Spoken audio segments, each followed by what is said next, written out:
ਦੀ ਬਰਸੀ ਦੇ ਉੱਤੇ ਬਹੁਤ ਵੱਡਾ ਉਦਮ ਕੀਤਾ ਹੈ, ਜਿਹੜਾ ਕਿ ਇੱਡੀ ਵੱਡੀ ਮੀਟਿੰਗ ਸਾਰੀ ਕੌਮ ਦੇ ਮੈਂਬਰਾਂ ਦੀ ਬੁਲਾਈ ਹੈ। ਜੋ ਕੁਛ ਘੱਟ ਗਿਣਤੀ ਜਿਹੜੇ ਲੋਕ ਇੰਡੀਆ ਦੇ ਵਿੱਚ ਰਹਿੰਦੇ ਹੈ ਉਹਨਾਂ ਨਾਲ ਹੋ ਰਿਹਾ ਹੈ। ਮੇਰੇ ਲਈ ਸਪੈਸ਼ਲੀ ਅੱਜ ਬੜਾ ਕਰਮਾਂ ਵਾਲਾ ਦਿਨ ਹੈ, ਕਿਉਂ ਕਰਕੇ 2004 ਤੋਂ ਬਾਅਦ ਅੱਜ ਤੱਕ ਇੰਡੀਅਨ ਪ੍ਰੈਸ ਨੇ ਮੇਰਾ ਬॉयकॉट ਕਰਕੇ ਰੱਖਿਆ ਹੈ। ਬੇਸ਼ੱਕ ਟ੍ਰਿਬਿਊਨ ਹੋਵੇ, ਇੰਡੀਅਨ ਐਕਸਪ੍ਰੈਸ ਹੋਵੇ, ਟਾਈਮਜ਼ ਆਫ ਇੰਡੀਆ ਹੋਵੇ, ਹਿੰਦੁਸਤਾਨ ਟਾਈਮਜ਼ ਹੋਵੇ, UN ਹੋਵੇ, PTI ਹੋਵੇ। ਮੈਨੂੰ ਵਜ੍ਹਾ ਨਹੀਂ ਦੱਸੀ ਇੰਡੀਅਨ ਪ੍ਰੈਸ ਨੇ ਕਿ ਮੇਰਾ ਇੰਨੇ ਸਾਲ ਬॉयकॉट ਕਿਉਂ ਕੀਤਾ ਹੈ। ਕਿਉਂ ਕਰਕੇ ਸਾਡੀ ਪਾਰਟੀ ਹੈ ਜਿਹੜੀ ਇੱਕ ਮਾਈਨੋਰਿਟੀ ਨੂੰ ਰਿਪਰੈਜ਼ੈਂਟ ਤੇ ਨੁਮਾਇੰਦਗੀ ਕਰਦੀ ਹੈ। ਕਿ ਇਸ ਮੁਲਕ ਦੇ ਵਿੱਚ ਰਾਸ਼ਟਰਵਾਦ, ਹਿੰਦੂਤਵਾ ਵੱਧ ਗਿਆ ਹੈ ਕਿ ਅਸੀਂ ਜਿਹੜੇ ਘੱਟ ਗਿਣਤੀ ਦੇ ਲੋਕ ਹੈ ਅਸੀਂ ਪ੍ਰੈਸ ਦੇ ਯੋਗ ਨਹੀਂ ਹੈ।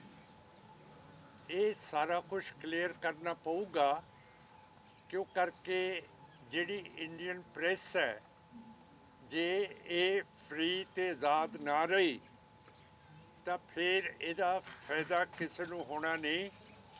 ਬਾਹਰ ਦੀਆਂ ਜਿੰਨੀਆਂ ਵੀ ਖਬਰਾਂ ਦੀਆਂ ਏਜੰਸੀਜ਼ ਹੈ ਉਹਨਾਂ ਨੇ ਇੰਡੀਅਨ ਪ੍ਰੈਸ ਦੇ ਉੱਤੇ ਇਤਬਾਰ ਨਹੀਂ ਕਰਨਾ।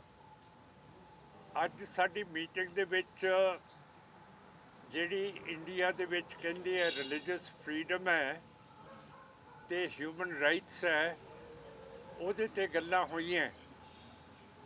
ਅਸੀਂ ਇਸ ਨਤੀਜੇ 'ਤੇ ਪਹੁੰਚੇ ਹਾਂ ਕਿ ਘੱਟ ਗਿਣਤੀਆਂ ਦੇ ਲਈ ਧਾਰਮਿਕ ਆਜ਼ਾਦੀ ਇੱਥੇ ਖਤਮ ਹੋ ਗਈ ਹੈ।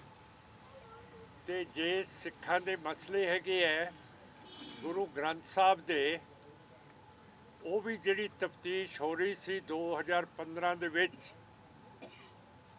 328 ਮਹਾਰਾਜ ਦੇ ਸਰੂਪ SGPC ਨੇ ਵੇਚਦੇ ਹੈ, ਗੁੰਮ ਕਰਤੇ ਹੈ। ਅਜੇ ਤੱਕ ਸਾਨੂੰ ਕੋਈ ਪਤਾ ਨਹੀਂ ਲੱਗਿਆ।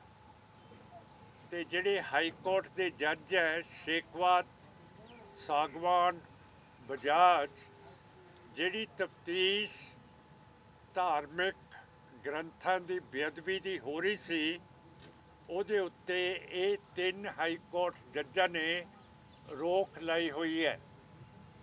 ਅਸੀਂ ਹੈਰਾਨ ਹਾਂ ਕਿ ਹਾਈ ਕੋਰਟ ਨੇ ਆਪਣੇ ਬੰਦੇ ਬਚਾਉਣ ਦੇ ਲਈ ਬਾਦਲ, ਸੈਣੀ, ਸੁਖਬੀਰ, ਰਾਮ ਰਹੀਮ ਸਾਡੀ ਤਫਤੀਸ਼ ਦੇ ਉੱਤੇ ਕਿਉਂ ਰੋਕ ਲਾਈ ਹੈ। ਉਹਨਾਂ ਨੇ ਉਲੰਘਣਾ ਜੱਜਾਂ ਨੇ ਕੀਤੀ ਹੈ ਆਰਟੀਕਲ 25 ਦੀ, ਜਿਹੜੀ ਆਜ਼ਾਦੀ ਦਿੰਦੀ ਹੈ ਧਾਰਮਿਕ। ਤੇ ਉਹ ਜੱਜਾਂ ਨੂੰ ਪਤਾ ਲੱਗਣਾ ਚਾਹੀਦਾ ਹੈ ਕਿ ਅੱਜ ਤੁਹਾਡਾ ਨਾਂ ਘੱਟ ਗਿਣਤੀਆਂ ਦੇ ਵਿੱਚ ਬਿਲਕੁਲ ਬਦਨਾਮ ਹੋਇਆ।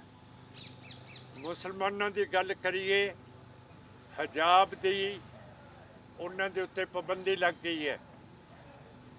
ਜਿੱਥੇ ਹਿਜਾਬ ਦੇ ਉੱਤੇ ਪਾਬੰਦੀ ਲੱਗੀ ਹੈ ਉੱਥੇ ਸਿੱਖਾਂ ਦੀਆਂ ਬੀਬੀਆਂ ਦੇ ਉੱਤੇ ਜਿਹੜਾ ਉਹ ਪਟਕਾ ਪਾਉਂਦੀ ਹੈ, ਕੇਸਕੀ ਪਾਉਂਦੀ ਹੈ, ਉਹਦੇ ਉੱਤੇ ਵੀ ਰੋਕ ਲੱਗ ਗਈ ਹੈ।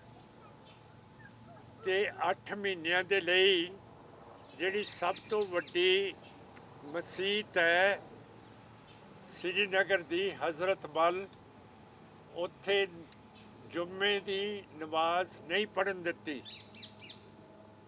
ਇਹ ਸਾਰੀਆਂ ਚੀਜ਼ਾਂ ਜਿਹੜੀ ਧਾਰਮਿਕ ਆਜ਼ਾਦੀ ਖਤਮ ਕਰਤੀ ਹੈ, ਘੱਟ ਗਿਣਤੀਆਂ ਦੇ ਹਿਊਮਨ ਰਾਈਟਸ ਖਤਮ ਕਰਤੇ ਹੈ। ਤੇ ਜਦੋਂ ਮੋਦੀ ਸਰਕਾਰ ਦਾ ਰਿਸ਼ਤਾ ਰੂਸ ਦੇ ਨਾਲ ਇੱਡਾ ਵਧੀਆ फिर इंडिया की इंटैलीजेंस रॉ IB ते मिलिट्री इंटैलीजेंस नूं क्यों नहीं पता लग्या कि रूस ने यूक्रेन के उत्ते हमला करना। जे इंटैलीजेंस एजेंसियां ने मोदी नूं नहीं दस्या, इस करके साडे उत्थे डॉक्टर फसे हुए है। ये पूरी अनगहली है मोदी सरकार BJP RSS की।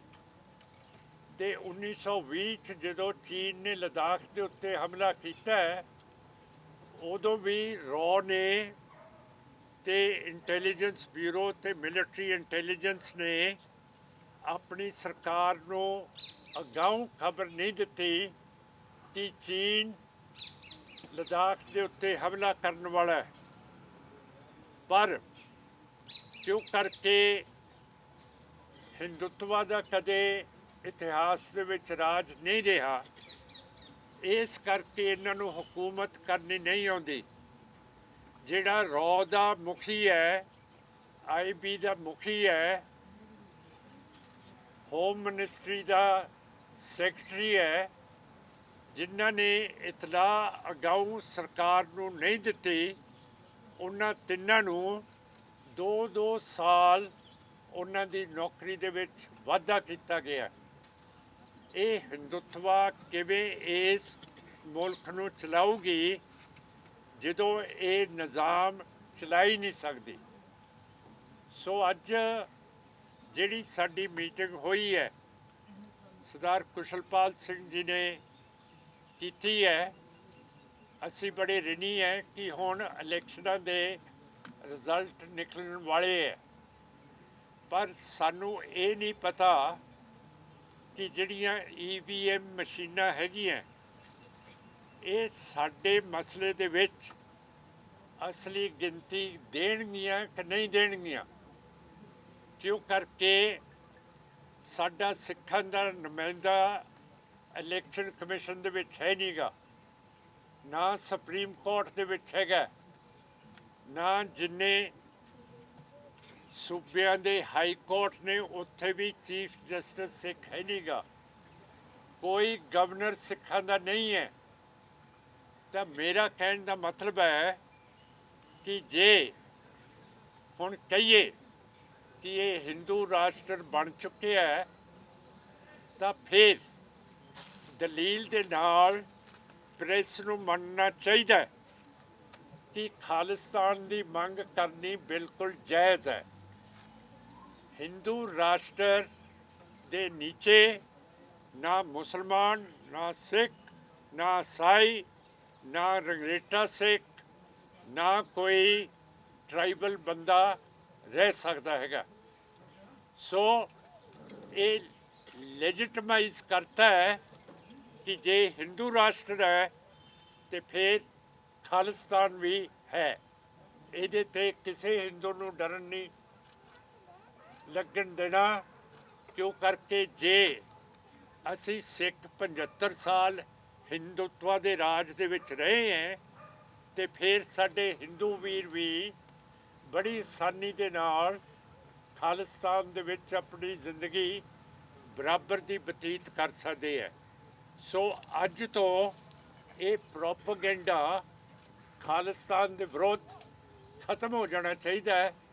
क्यों करके एक पासे हिंदू राष्ट्र है, दूजे पासे सिखां नूं अपना राष्ट्र चाहिए।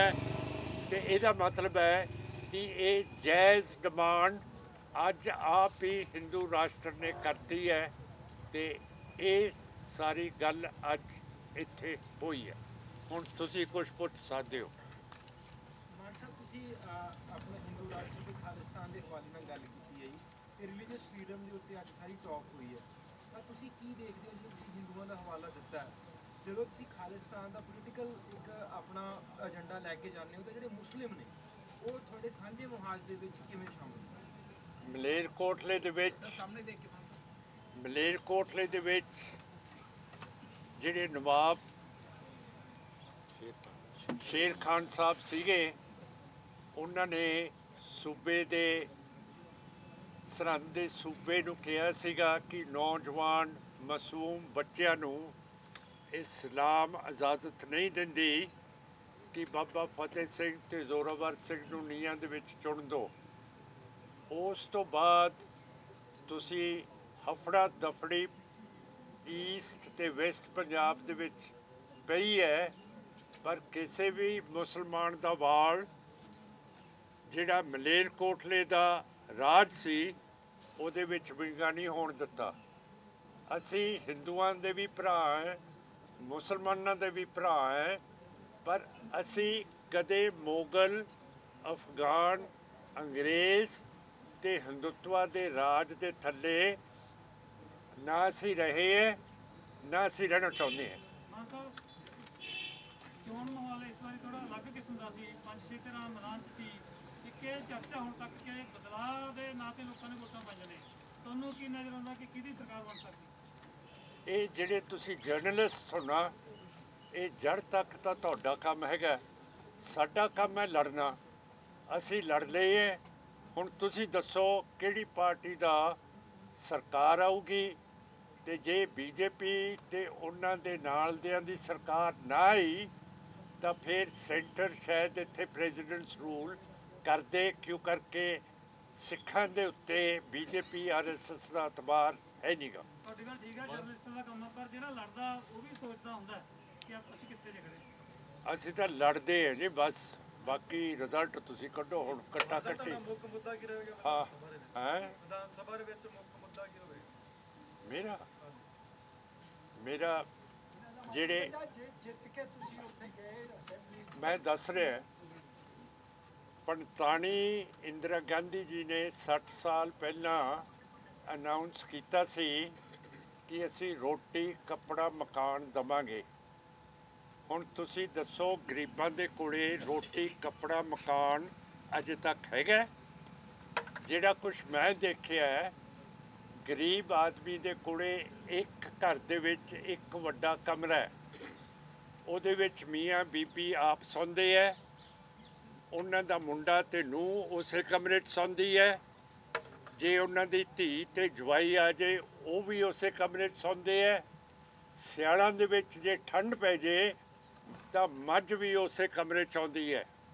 ਹੁਣ ਤੁਸੀਂ ਦੱਸੋ ਕਿ ਜਿਹੜੇ ਵਾਅਦੇ ਹਿੰਦੂਤਵਾ ਇੰਦਰਾ ਗਾਂਧੀ ਨੇ ਕੀਤੇ ਹੈ, ਉਦੋਂ ਬਾਅਦ ਵੀ ਹਿੰਦੂਤਵਾ ਦਾ ਰਾਜ ਰਿਹਾ ਹੈ, ਕਿ ਇਹ ਗਰੀਬਾਂ ਦੀ ਮੰਗ ਅਜੇ ਤੱਕ ਪੂਰੀ ਕੀਤੀ ਹੈ ਕਿ ਨਹੀਂ?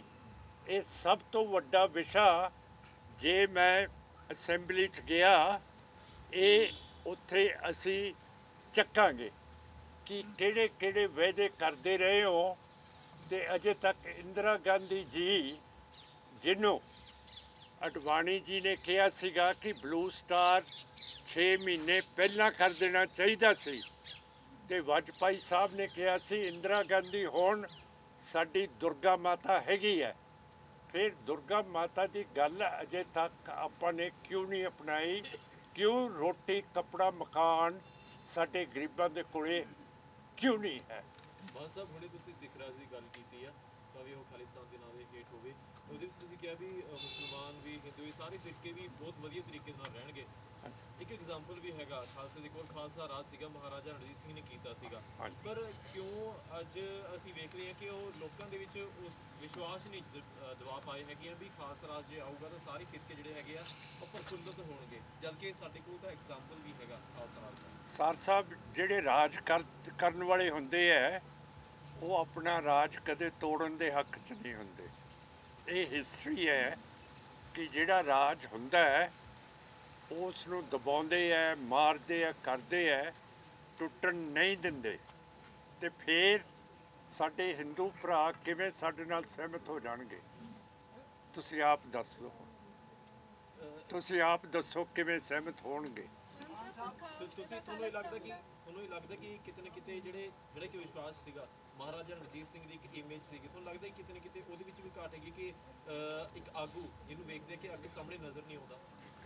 ਜਦ ਦਾ ਹਿੰਦੂ ਨੂੰ ਰਾਜ 1947 ਤੋਂ ਮਿਲਿਆ ਹੈ, ਇਹ ਘੱਟ ਗਿਣਤੀ ਨੂੰ ਨਾਲ ਲੈ ਕੇ ਨਹੀਂ ਚੱਲ ਰਿਹਾ। ਇਹ ਕਹਿੰਦਾ ਕਿ ਘੱਟ ਗਿਣਤੀ ਮੇਰੇ ਨਾਲ ਚੱਲੇ। ਜਦੋਂ ਇਹੋ ਜਿਹਾ ਰਵੱਈਆ ਰਾਜ ਕਰਨ ਵਾਲੀ ਕੌਮ ਦੇ ਵਿੱਚ ਹੋ ਜੇ ਤਾਂ ਫਿਰ ਘੱਟ ਗਿਣਤੀ ਵੱਧ ਗਿਣਤੀ ਦੇ ਨਾਲ ਨਹੀਂ ਰਹਿ ਸਕਦੀ। ਮੈਂ ਤੁਹਾਨੂੰ ਦੱਸਿਆ ਨਾ ਸੁਪਰੀਮ ਕੋਰਟ, ਨਾ ਮੋਦੀ ਦੀ ਕੈਬਨਿਟ, ਨਾ ਕਿਸੇ ਸੂਬੇ ਦੇ ਵਿੱਚ ਕੋਈ ਸਿੱਖ ਜਾਂ ਮੁਸਲਮਾਨ ਦਾ ਨਿਸ਼ਾਨ ਨਹੀਂ ਰਿਹਾ। ਮਾਨ ਸਾਹਿਬ ਅਮਰਗੜ੍ਹ ਦੇ ਲੋਕਾਂ ਦੀ ਆਵਾਜ਼ ਹੈ ਕਿ ਤੁਸੀਂ ਐਮਐਲਏ ਬਣ ਕੇ ਅਸੈਂਬਲੀ 'ਚ ਜਾ ਰਹੇ ਹੋ ਪੰਜਾਬ। ਜਿਵੇਂ 1999 ਦੇ ਵਿੱਚ ਤੁਸੀਂ ਪਾਰਲੀਮੈਂਟ ਦੇ ਵਿੱਚ ਗਏ ਸੀ, ਉੱਥੇ ਤੁਸੀਂ ਕਿਰਪਾਨ ਦਾ ਮੁੱਦਾ ਰੱਖ ਦਿੱਤਾ ਸੀ। ਕੀ ਅਸੈਂਬਲੀ 'ਚ ਵੀ ਅੱਜ ਜਾਣ ਤੋਂ ਬਾਅਦ, ਕਸਮ ਲੈਣ ਤੋਂ ਬਾਅਦ, ਕਸਮ ਲੈਣ ਤੋਂ ਪਹਿਲਾਂ ਆਪਣੀ ਕਿਰਪਾਨ ਦਾ ਹੀ ਮੁੱਦਾ ਇੱਥੇ ਵੀ ਰੱਖੋਗੇ? ਪੰਡਿਤ ਜੀ, ਵੱਧ ਗਿਣਤੀ ਹਿੰਦੂ ਜੇ ਮੈਨੂੰ ਕਹੂਗਾ ਕਿ ਸਿਮਰਨਜੀਤ ਸਿੰਘ ਮਾਨ ਤੂੰ ਸਿੱਖ ਹੈ, ਕੌਨਸਟੀਟਿਊਸ਼ਨ ਦੀ ਆਰਟੀਕਲ 25 ਕਹਿੰਦੀ ਹੈ ਕਿ ਇਹ Sikh can carry wear his kirpan and carry his kirpan, ਫਿਰ ਮੈਂ ਲੈ ਕੇ ਜਾਊਂਗਾ। ਪਰ ਜੇ ਹਿੰਦੂ ਕੌਮ ਮੈਨੂੰ ਨਹੀਂ ਆਫਰ ਕਰੂਗੀ, ਮੈਂ ਹਿੰਦੂ ਕੌਮ ਦੀ ਜ਼ਲਾਲਤ ਝੱਲਣ ਦੇ ਲਈ ਤਿਆਰ ਨਹੀਂ ਹੋਊਂਗਾ। ਇਹ ਤਾਂ ਤੁਸੀਂ ਕੌਮ ਦੀ ਗੱਲ ਕੀਤੀ, ਤੁਸੀਂ ਕਨਸਟੀਟਿਊਸ਼ਨਲੀ ਇਲੈਕਟ ਹੋ ਕੇ ਜਾਓਗੇ। ਮੇਰਾ ਸਵਾਲ ਇਹ ਹੈ, ਪਹਿਲਾਂ ਵੀ ਮੈਂ ਕੌਨਸਟੀਟਿਊਸ਼ਨਲੀ ਇਲੈਕਟ ਹੋ ਕੇ ਗਿਆ ਸੀ ਤੇ ਮੈਨੂੰ ਪਾਰਲੀਮੈਂਟ ਦੇ ਵਿੱਚ ਵੜਨ ਨਹੀਂ ਸੀ ਦਿੱਤਾ। ਉਹਦੇ ਵਿੱਚ ਤਾਂ ਮੇਜਰਮੈਂਟ ਸੀ ਕਿਰਪਾਨ ਦਾ, ਤੁਸੀਂ ਕਹਿੰਦੇ ਸੀ ਵਾਧੂ ਲੰਬੀ ਲੈ ਕੇ ਜਾਣਾ ਹੈ ਤੇ ਉਹ ਕਹਿੰਦੇ ਸੀ 6 ਇੰਚ ਦੀ ਲੋੜ ਹੈ। ਨਹੀਂ ਪੰਡਿਤ ਜੀ, there is no restriction in the constitution. If the constitution says you can wear the kirpan which is 7 inches long and carry the kirpan, then it is understood that this kirpan would go into parliament. ਮਾਨ ਸਾਹਿਬ 24 ਫਰਵਰੀ ਨੂੰ ਪੰਥਕ ਇਕੱਠ ਹੋਇਆ ਸੀਗਾ ਫਤਿਹਗੜ੍ਹ ਸਾਹਿਬ, ਤੁਸੀਂ address ਕੀਤਾ ਸੀ, ਉੱਥੇ ਤੁਸੀਂ ਅੱਜ ਵੀ ਐਡਰੈਸ ਕੀਤਾ। ਦੋ ਮੁੱਦੇ ਤੁਸੀਂ ਛੋਏ ਸੀਗੇ, ਇੱਕ ਜਿਹੜੇ ਸਰਦਾਰ ਸੰਦੀਪ ਸਿੰਘ ਦੀਪ ਸਿੱਧੂ ਨੇ ਉਹਨਾਂ ਦੀ ਜਿਹੜੀ ਡੈਥ ਹੋਈ ਹੈ ਉਹਦੀ ਜਾਂਚ ਦੀ ਤੁਸੀਂ ਗੱਲ ਕੀਤੀ ਸੀ। ਦੂਸਰਾ ਇਹ ਗੱਲ ਹੈ ਕਿ ਜਿਹੜੀ ਬਲੂ ਪ੍ਰਿੰਟ ਦੀ ਗੱਲ ਹੈ, ਕਿੰਨਾ ਵੱਡਾ ਪੰਥਕ ਇਕੱਠ ਹੋਇਆ ਤਾਂ ਇਹ ਮੰਨਿਆ ਜਾ ਰਿਹਾ ਕਿ ਬਲੂ ਪ੍ਰਿੰਟ ਨਹੀਂ ਉੱਥੋਂ ਦਿੱਤਾ ਗਿਆ ਸਟੇਜ ਤੋਂ ਕਿ ਅੱਗੋਂ ਅਗਵਾਈ ਕੀ ਹੋਵੇ। ਤੇ ਹੁਣ ਜਿਹੜਾ ਤੁਸੀਂ ਅੱਗੋਂ ਇਕੱਠ ਕਰਨ ਜਾ ਰਹੇ ਹੋ ਉਹਦੇ ਵਿੱਚ ਕੌਮ ਨੂੰ ਕੋਈ ਬਲੂ ਪ੍ਰਿੰਟ ਉਸ ਚੀਜ਼ ਦਾ ਦੇ ਰਹੇ ਹੋ? ਦੂਸਰਾ ਜਿਹੜੀ ਵਾਰਿਸ ਪੰਜਾਬ ਦੇ ਜਿਹੜੀ ਆਰਗੇਨਾਈਜੇਸ਼ਨ ਹੈ ਉਹਦੇ ਨਾਲ ਤੁਹਾਡੀ ਕੋਈ ਐਸੋਸੀਏਸ਼ਨ ਹੈ ਜਾਂ ਉਹ ਸੈਪਰੇਟ ਤੌਰ ਤੇ ਆਪਣਾ ਕੰਮ? ਜੇ ਤੁਸੀਂ ਉੱਥੇ ਸੁਣਦੇ ਹੋਵੋਗੇ, ਮੈਂ ਆਪਣੀ ਸਪੀਚ ਨੂੰ ਕਿਹਾ ਕਿ ਸਿੱਧੂ ਸਾਹਿਬ ਦੇ ਪਰਿਵਾਰ ਨੂੰ ਤੇ ਇਹਨਾਂ ਦੀ ਜਥੇਬੰਦੀ ਵਾਰਿਸ ਪੰਜਾਬ ਦੇ ਬਿਲਕੁਲ ਸਤਿਕਾਰ ਨਾਲ ਲੈ ਕੇ ਚੱਲਾਂਗੇ। ਤੇ ਜੇ ਤੁਸੀਂ ਇਸ ਨੂੰ ਸੁਣ ਲੈਂਦੇ, ਇਹ ਸਵਾਲ ਤੁਹਾਨੂੰ ਪੁੱਛਣ ਦੀ ਲੋੜ ਨਹੀਂ ਸੀ। ਨਹੀਂ, ਬਲੂ ਪ੍ਰਿੰਟ ਤਾਂ ਆਇਆ ਨਹੀਂ ਨਾ ਜੀ। ਬਲੂ ਪ੍ਰਿੰਟ ਕੀ ਹੈ ਜੀ? ਜੇ ਉੱਥੇ ਇਕੱਠ ਹੋਇਆ, ਲੋਕਾਂ ਦਾ ਰੋਸ ਤਾਂ ਸੀਗਾ, ਤਾਂ ਕੋਈ ਬਲੂ ਪ੍ਰਿੰਟ ਉਹਨਾਂ ਨੂੰ ਮਿਲਿਆ ਨਹੀਂ? ਕਿਉਂ ਨਹੀਂ ਮਿਲਿਆ? ਬਿਲਕੁਲ ਮਿਲ ਗਿਆ। ਯੂਨਿਟੀ ਹੋ ਗਈ ਸਾਰਿਆਂ ਦੀ। ਜਿਹੜੇ ਆਜ਼ਾਦੀ ਦੇ ਵਿੱਚ ਨਹੀਂ ਮੰਨਦੇ, ਬਾਦਲ ਕੇ, कैप्टन के, ढींसे के, आम आदमी पार्टी के, SGPC के, दमदमी टकसाल के, उत्थे आए नहीं। तो मेरा मतलब है मेजॉरिटी सिखा ने कहता कि असी जिहड़ी सोच संत जरनैल सिंह भिंडरांवालियां दी सी, सिद्धू साहब दी सी आज़ादी दी, असी उहदे ते ਚੱਲਣ ਨੂੰ ਤਿਆਰ ਹਾਂ। ਬਸ ਜਿਹੜੀ ਤੁਸੀਂ ਉਹਨੇ ਕਿਹਾ ਕਿ it is written in our constitution ਕਿ ਤੁਸੀਂ ਕਿਰਪਾਨ ਕੈਰੀ ਕਰ ਸਕਦੇ ਹੋ। ਅੱਜ ਕੱਲ੍ਹ ਅਸੀਂ ਵੇਖਦੇ ਹੈਗੇ ਤੁਹਾਨੂੰ ਤਾਂ ਕਿਰਪਾਨ ਲੈ ਕੇ ਰੋਕਿਆ ਸੀਗਾ, ਪਰ ਜਿਹੜੇ ਅੱਜ ਕੱਲ੍ਹ ਬੱਚੇ ਹੈਗੇ ਉਹਨਾਂ ਨੂੰ ਕਿਸੇ ਨੂੰ ਐਗਜ਼ਾਮ ਦੇ ਵਿੱਚ ਗੜਾ ਨਹੀਂ ਪਾਉਣ ਦਿੱਤਾ ਜਾਂਦਾ ਹੈਗਾ, ਕਿਸੇ ਨੂੰ ਜਿਹੜੀ ਅਸੀਂ ਕੈਰੀ ਕਰਦੇ ਹਾਂ ਕਿਰਪਾਨ ਨਹੀਂ ਪਾਉਣ ਦਿੱਤੀ ਜਾਂਦੀ। ਤੇ ਇਹਦੇ ਵਿੱਚ ਤੁਸੀਂ ਕੀ ਕਨਸਟੀਟਿਊਸ਼ਨਲੀ ਤੁਸੀਂ ਕਹਿੰਦੇ ਹੋ ਕਿ ਇਹ ਜਾਇਜ਼ ਹੈਗਾ? ਅਸੀਂ ਵੇਖਿਆ ਇਹ ਲਿਖਿਆ ਵੀ ਹੈਗਾ ਤੇ ਕੋਰਟ ਦੇ ਵਿੱਚ, ਸੁਪਰੀਮ ਕੋਰਟ ਦੇ ਵਿੱਚ ਕਿਉਂ ਨਹੀਂ ਇਹ ਮਾਮਲਾ ਗਿਆ ਤੇ ਉਹਨਾਂ ਨੇ ਜੱਜਸ ਦਾ ਕੀ ਰੁਖ ਸੀਗਾ ਇਸ ਉੱਤੇ? मेरा कहने का मतलब है कि ये मेजॉरिटेरियनिज़म, हिंदुत्वा, हिंदू राष्ट्र एडा तकड़ा हो गया है कि अपनी बीबी नूं करनाटक दे विच एक बच्ची नूं अपना इत्थे पटका नहीं पहनन दिता ते मुसलमान बीबियां नूं हजाब नहीं पहनन दिता। सिख ते मुसलमान नूं एक समझते है। ते होर तुसीं मैनूं पुछो कि जदों असीं कहता है कि जे असी हिंदुत्वा नूं नहीं सिखाउंदे, फिर साडा हक होना चाहिए डेमोक्रेटिकली कि असी अलहदा हो जाइए। ਨਹੀਂ ਸਰ, ਇਹ ਤਾਂ ਚਲੋ ਠੀਕ ਹੈ, ਇਹ ਵੀ ਤੁਹਾਡੀ ਗੱਲ ਠੀਕ ਹੈਗੀ, ਜਾਇਜ਼ ਹੈ, ਤੁਸੀਂ ਇਹ ਮੰਨਦੇ ਹੋ। ਪਰ ਤੁਸੀਂ ਇਹਦੇ ਲਈ ਹਾਈ ਕੋਰਟ ਜਾਂ ਸੁਪਰੀਮ ਕੋਰਟ ਦੇ ਵਿੱਚ ਅਪੀਲ ਪਾਈ ਵੀ ਇਸ ਤਰੀਕੇ ਨਾਲ ਸਿੱਖਾਂ ਦੇ ਨਾਲ ਹੋ ਰਿਹਾ ਹੈਗਾ, ਨਹੀਂ ਹੋਣਾ ਚਾਹੀਦਾ, ਜਦੋਂ ਕਿ ਕਨਸਟੀਟਿਊਸ਼ਨ ਦੇ ਵਿੱਚ ਹੀ ਲਿਖਿਆ ਹੋਇਆ। ਜਦੋਂ ਸਿੱਖਾਂ ਦਾ ਜੱਜ ਹੀ ਕਿਤੇ ਹੈ ਨਹੀਂਗਾ ਸੁਪਰੀਮ ਕੋਰਟ ਹਾਈ ਕੋਰਟਾਂ 'ਚ, ਹੈ ਨਾ, ਤੇ ਜਿਹੜਾ ਸੁਪਰੀਮ ਕੋਰਟ ਨੇ ਸਭ ਤੋਂ ਵੱਡੇ ਡਰੱਗ ਲਾਰਡ ਜਿਹੜਾ ਚਿੱਟਾ, ਸਮੈਕ, ਹੈਰੋਇਨ, ਇਹ ਸਾਰੇ ਪਿੰਡਾਂ ਦੇ ਵਿੱਚ ਫੈਲਾਉਂਦਾ ਸੀ, ਉਸ ਨੂੰ ਤਾਂ ਜ਼ਮਾਨਤ ਦੇਤੀ ਹੈ। ਤੇ ਜਿਹੜਾ MLA ਬਲਾਤਕਾਰ ਤੇ ਜਬਰ ਜਨਾਹ ਕਰਕੇ ਆਇਆ ਸੀ, ਉਸ ਨੂੰ ਸੁਪਰੀਮ ਕੋਰਟ ਨੇ ਜ਼ਮਾਨਤ ਦੇਤੀ ਹੈ। ਤਾਂ ਫਿਰ ਅਸੀਂ ਕੀ ਇਤਬਾਰ ਰੱਖ ਸਕਦੇ ਹਾਂ ਇਹੋ ਜਿਹੀ ਜੁਡੀਸ਼ਰੀ ਦੇ ਉੱਤੇ ਕਿ ਉਹ ਸਿੱਖਾਂ ਦੇ ਨਾਲ ਇਨਸਾਫ ਕਰੂਗੀ?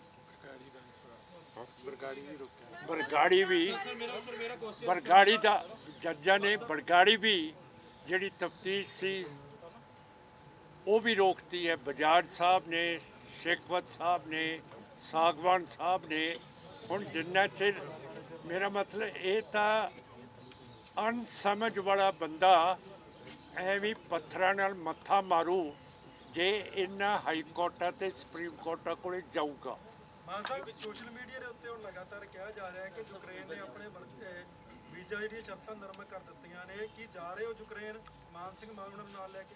ਹਾਂ, ਅਸੀਂ ਜਾਵਾਂਗੇ, ਪਰ ਸਾਨੂੰ ਕੋਈ ਆਨਸਰ ਅਜੇ ਤੱਕ ਯੂਕਰੇਨ ਦੀ ਐਮਬੈਸੀ ਤੋਂ ਨਹੀਂ ਮਿਲ ਰਿਹਾ ਹੈਗਾ। ਅਸੀਂ ਰੋਜ਼ ਇਨ ਟੱਚ ਹੈਗੇ ਹਾਂ।